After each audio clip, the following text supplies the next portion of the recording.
High সবাইকে, আমার একটি নতুন ব্লগে সবাইকে জানাই ওয়েলকাম। প্রত্যেক দিনের মতো নতুন বছরের দিনটিও আমার রান্নাঘর থেকে শুরু হয়েছিল। সেদিন সকাল সকাল ঘুম থেকে উঠে চাউমিন বানিয়েছিলাম।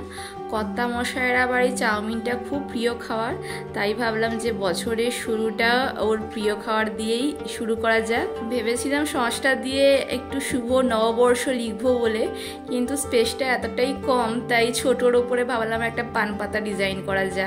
এই যে চাউমিনটা পেয়ে তো খুব খুশি, হাউ হাউ করে খেতে শুরু করে দিয়েছে। কিন্তু এই সামনে যদি ক্যামেরা ধরি না, এত চিৎকার করতে শুরু করে দেয় ক্যামেরা দেখলে, কি আর বলবো। তারপরে খাওয়া দাওয়ার পর প্রত্যেক দিনের মতো ওকে একটু এগিয়ে দিয়ে আসা, যেহেতু অফিস যাচ্ছিল তাই এগিয়ে দিতে গিয়েছিলাম।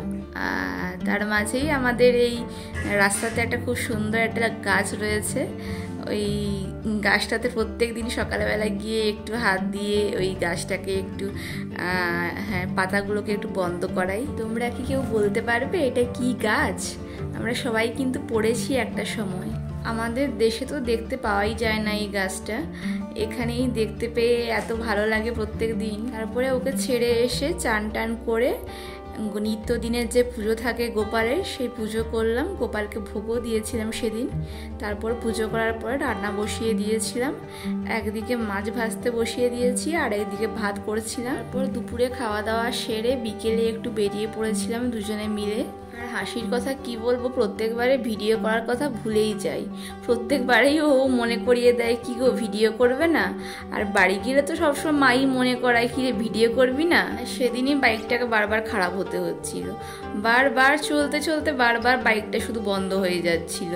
তারপর কোনো প্রকারে গিয়ে গোপালের জন্য দুটো জামা কিনেছিলাম বছরের প্রথম দিন উপলক্ষে। তারপরে এই যে ডাব দোকানে গিয়ে দুটো ডাবও কিনে নিলাম সেদিন। তারপরে চলে গিয়েছিলাম সোজা একটা মলে একটু টুকটাক শপিং করার জন্য। পরে শপিং টপিং করে সোজা চলে গিয়েছিলাম একটা হোটেলে ডিনার করার জন্য। যখন নিজেদের দেশ ছেড়ে অন্য দেশে আমরা থাকি এসে, তার উপরে অজানা মানুষের ভিড়ে যদি জানা মানুষের সাথে দেখা হয়, তখন সত্যি মনটা খুব ভালো হয়ে যায়। আর উড়িষ্যাতে কিন্তু প্রত্যেকটা রেস্টুরেন্ট হোক বা প্রত্যেকটা হোটেল হোক, এই জিনিসটা কিন্তু একটা ইউনিক দেখেছি যে ওনারা এসেই কিন্তু প্রত্যেকটা টেবিলে খাওয়ার সব সার্ভ করে দিয়ে যায়। কিন্তু ব্যাপারটা আমাদেরই যেন খুব আনকমফোর্টেবলি মনে হয়। ওনারা বারবার করে আসছিলেন আমাদের সার্ভ করে দেওয়ার জন্য, কিন্তু আমরাই নিজেরা বললাম যে আমরা নিজেরাই সার্ভ করে নেব। সারা দিনটা এভাবে খুব ভালোই কাটলো। আর ব্লগটা এখানেই শেষ করছি। যদি ভালো লাগে অবশ্যই কিন্তু লাইক কমেন্ট সাবস্ক্রাইব করে দিও। আজকের মতো বাই।